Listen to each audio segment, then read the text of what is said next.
নমস্কার, দেখছেন কলকাতা টিভি, সঙ্গে রয়েছে অনন্যা। শুরু করছি সংবাদ সারাদিন। যুদ্ধ থামার লক্ষণ নেই মধ্যপ্রাচ্যে, বছরভর যুদ্ধে সামিল Syria, Lebanon, Israel. Proxy war চালাচ্ছে ইরান, লাভ হচ্ছে কার? প্রক্সি ওয়ার চালাচ্ছে ইরান, লাভ হচ্ছে কার? যুদ্ধ থামার লক্ষ্য নেই মধ্যপ্রাচ্যে, বছরভর যুদ্ধ চলছে, সামিল সিরিয়া, লেবানন, ইসরায়েল। এই নিয়ে আমরা বিস্তারিত জানবো। আমাদের সঙ্গে সরাসরি নিউজ রুম থেকে রয়েছেন আমাদের প্রতিনিধি নিমাই পান্ডা। নিমাই, যুদ্ধ থামার কোনো লক্ষণ দেখা যাচ্ছে না মধ্যপ্রাচ্যে, বছরভর যুদ্ধ চলে যাচ্ছে। দেখো অনন্যা, এটাই হচ্ছে বড় প্রশ্ন যে সারা বছর ধরে যুদ্ধে সামিল রয়েছে কয়েকটি দেশ, এবং সেটা মধ্যপ্রাচ্যেই।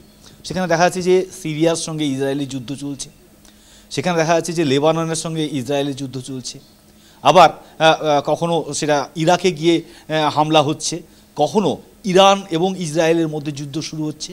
যদিও সারা পৃথিবীতে যারা বড় দেশ হয়, যারা বুদ্ধিমান দেশ হয়, তারা কিন্তু কখনো যুদ্ধে সামিল হতে চায় না। তার কারণ যুদ্ধ হচ্ছে সবসময় ক্ষতি, যুদ্ধে কারোর জিত হয় না, কেউ জেতে না যুদ্ধে। যেমন ইউক্রেন রাশিয়ার যুদ্ধ চলছে, এখনও পর্যন্ত কেউ জিতেছে বলে কেউ জানে না। তার কারণ সেই যুদ্ধও কবে থামবে এটাও প্রশ্ন। কিন্তু মধ্যপ্রাচ্যে একাধিক দেশ, একাধিক গ্রুপের মধ্যে বিভিন্ন ফ্রন্টে যেভাবে যুদ্ধ চলছে, বছর ভর ধরে চলছে, 12 মাস চলছে, সেটা কিন্তু বারবার করে প্রশ্ন তুলছে যে কেন এই যুদ্ধ, এতে লাভ কার হচ্ছে।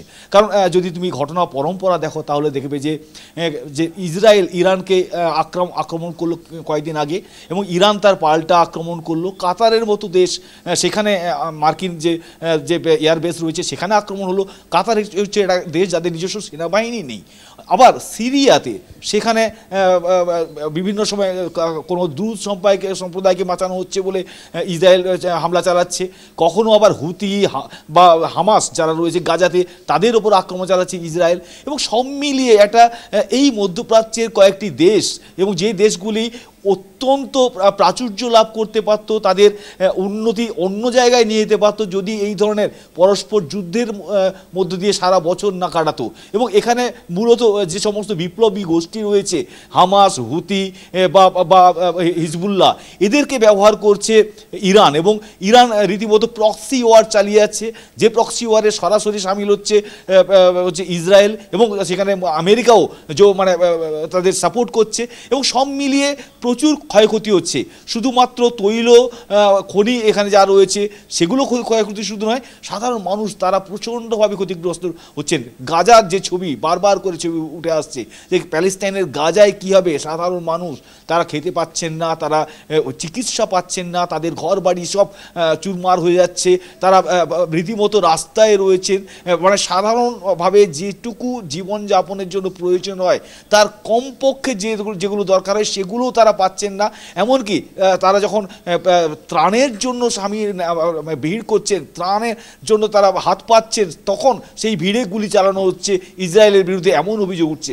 ফলে এই যে 12 মাস ধরে যুদ্ধ, এই যে টানা যুদ্ধ, কয়েকটি দেশ এবং তাদের কয়েকটি গোষ্ঠী তারা বিভিন্নভাবে হয় প্রক্সি ওয়ারে সামিল হচ্ছে বা সরাসরি যুদ্ধে সামিল হচ্ছে, তাতে প্রচুর খরচও হচ্ছে। কারণ যুদ্ধ করতে গেলে তো আর অস্ত্র ছাড়া হতে পারে না, এবং অস্ত্র আধুনিক অস্ত্রের ব্যবহার হচ্ছে, সেই অস্ত্র কিনতে হচ্ছে।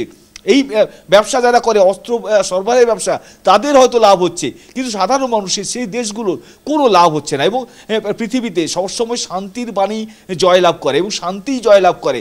আর যেখানে যারা শান্তিতে থাকে তাদের উন্নতি সম্ভব হয়। যুদ্ধ কখনো কারোর অগ্রগতির কারণ হতে পারে না, বরং পিছিয়ে দেয়, কয়েকশো বছরও পিছিয়ে দিতে পারে একটা জাতিকে বা একটা দেশকে। এবং তুমি যদি একটু মনে করো যে জাপান দ্বিতীয় বিশ্বযুদ্ধের সময় আমেরিকা অ্যাটম বোমা ফেলেছিল জাপানে, কিন্তু জাপান কিন্তু প্রতিশোধ নিতে পারতো, প্রতিশোধ নেয়নি। কারণ প্রতিশোধ নিতে গেলে তাকে যুদ্ধ করে প্রতিশোধ নিতে হবে, সেটা না নিয়ে তারা আর্থিকভাবে প্রতিশোধ নিয়েছে, নিজেদেরকে এমন উচ্চতায় নিয়ে গেছে তারা যে কত উন্নত জাতি, তারা কত অগ্র ভূমিকা গ্রহণ করতে পারে সেটা তারা উন্নতি করে দেখিয়েছে। ফলে এই জায়গায় যে এই মধ্যপ্রাচ্যের এই দেশগুলি, তারা কি এতটাই বোকা? কেন এতটা বোকা? কেন ইসলামিক স্টেট বা ইসলামিক রেজিমকে নষ্ট করার চেষ্টা করছে ইসরায়েল বলে অভিযোগ উঠছে?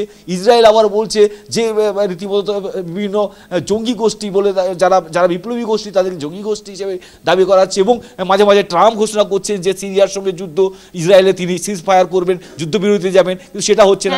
সব মিলে 12 মাসের এই যুদ্ধ মধ্যপ্রাচ্যের শুধু ক্ষতির সামিল, ক্ষয়ক্ষতি বাড়াচ্ছে, আরও পিছিয়ে দিচ্ছে মধ্যপ্রাচ্যকে। অনন্যা। ধন্যবাদ। আমাদের সঙ্গে সরাসরি ছিলেন নিউজ রুম থেকে আমাদের প্রতিনিধি নিমাই পান্ডা।